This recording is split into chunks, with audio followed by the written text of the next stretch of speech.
I 30F. Keep mentioning to my husband, 29M, that he occasionally puts other women before me.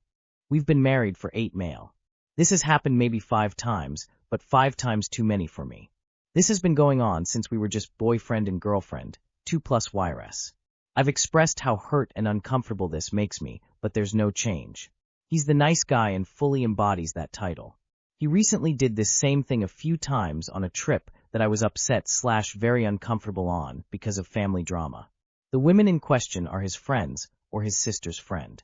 Any advice about the failing communication? Examples.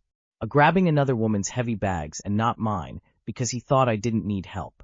Shouting out another woman and not me. We were at a show and they asked for first-timers. He immediately looks at and cheers with his sister's friend instead of me. We were both there for the first time. Walking beside another woman while crossing the street, but claiming he's protecting all of us from traffic. Edit. The women include people that he knew before we got together and his sister's friend.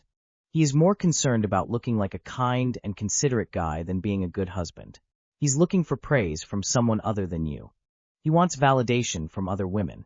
None of this will change.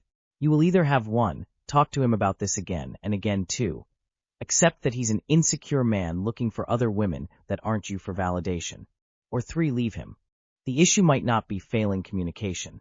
In my experience, men like this who rely on external validation, consciously or not, from other women don't change. Me 27M, with my girlfriend 26F of 3 years, we keep saying, we're just tired, and I think we've been lying to ourselves for months. Not even sure this counts as a problem, yet, but it's been sitting on my chest. It started with we've just been busy lately, which is true, new jobs, moved apartments, the whole thing. Then it became we're stressed. Also true. Then I looked up and realized we haven't actually been intimate in almost 4 months, and we both keep pretending it's just circumstantial. The weird part is we're not fighting. We still cuddle. We still laugh. We still say I love you. But something is just off. Like the voltage dropped, and neither of us wants to be the one to say it out loud, because then it becomes real. I know she's not unhappy with me specifically. I don't think I'm unhappy either.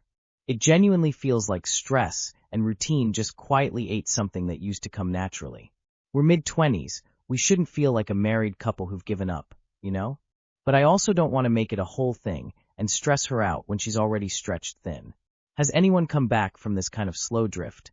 Like not a dramatic fallout, just a quiet fade that you actually managed to reverse? Cycles happen, man. If there wasn't weird social pressure about sex expectations, would you still be questioning the relationship?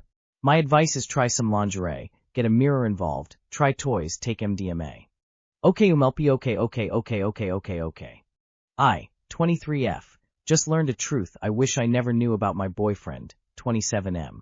Hi everyone. I don't really know how to put all of this into words, but I need outside perspective because my head and my heart feel completely disconnected right now. My boyfriend and I have been together for almost 3 years. For most of that time, I genuinely thought he was my person. We weren't perfect, but I trusted him deeply.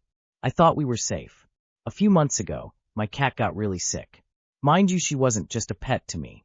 She'd been with me through so many different stages of life, and losing her absolutely broke me. I was a mess for weeks.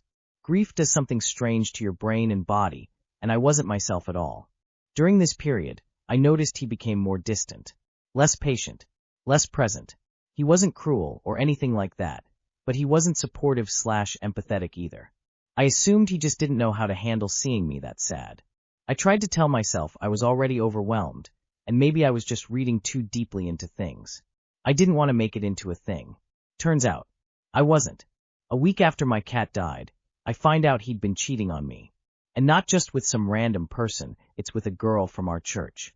Someone who's literally hugged me, talked to me like a friend, and who knew I was grieving my cat's passing. When I confronted him, he lied about it, but after hours and hours of torturous pleading, he finally admitted to it.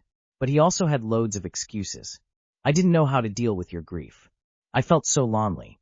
It wasn't supposed to happen. As if betrayal just happens. And mind you, it's only been a week since my cat passed away. He was groveling and love-bombing me for days. But I decided to take a step back and start going no contact. And yet, this is the part one hate admitting. I still love him. I still miss him. I still have moments where I want to talk to him.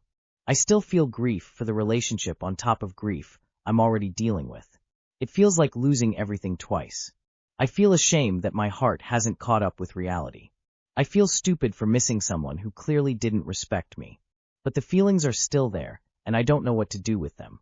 No contact is the only thing keeping me grounded, but emotionally it still hurts every day. I just want to know if it's normal to still love and miss someone after something like this? Why does my heart feel stuck when my brain knows better?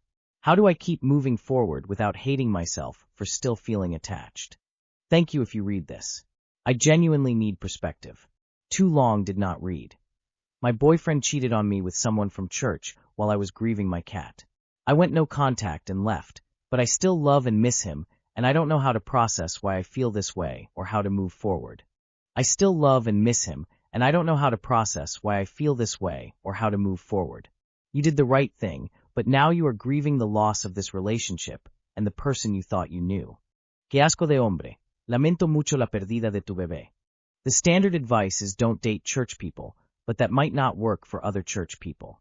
How do I, F27, tell my boyfriend, M28, that I own property?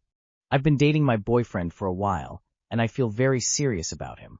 We don't live together, yet, and I have thought about marriage with him. Way before dating this guy, my mom bought a house and 2 condos for my sibling and I in another state, and we own the properties as joint tenants. None of us live in any of those properties and rent them out. The rent money is in a joint account between my sibling and I. Only a few people in my circle know I own property, and they are friends whose parents also helped them out financially or bought them property. I've experienced friends who were jealous of this, so I don't share this information anymore. I currently pay my own rent in my apartment right now. I feel financially stable for my age. I know my boyfriend is also financially stable and responsible. When or how do I tell my boyfriend I own property? I don't plan to move into any of those places anytime soon, but I want to be transparent about what I own if we did get married. Just say, hey, I own a condo that pays me a rent. Isn't that cool? That's it. It's a normal thing. I own an apartment complex, and my husband owns commercial real estate. It pays for our vacation fund. What does a while mean? 2 weeks, 2 months, 6 months. Just tell him, or ask him a question about the subject. Then slip it in. Don't tell him until you're engaged. Why does he need to know?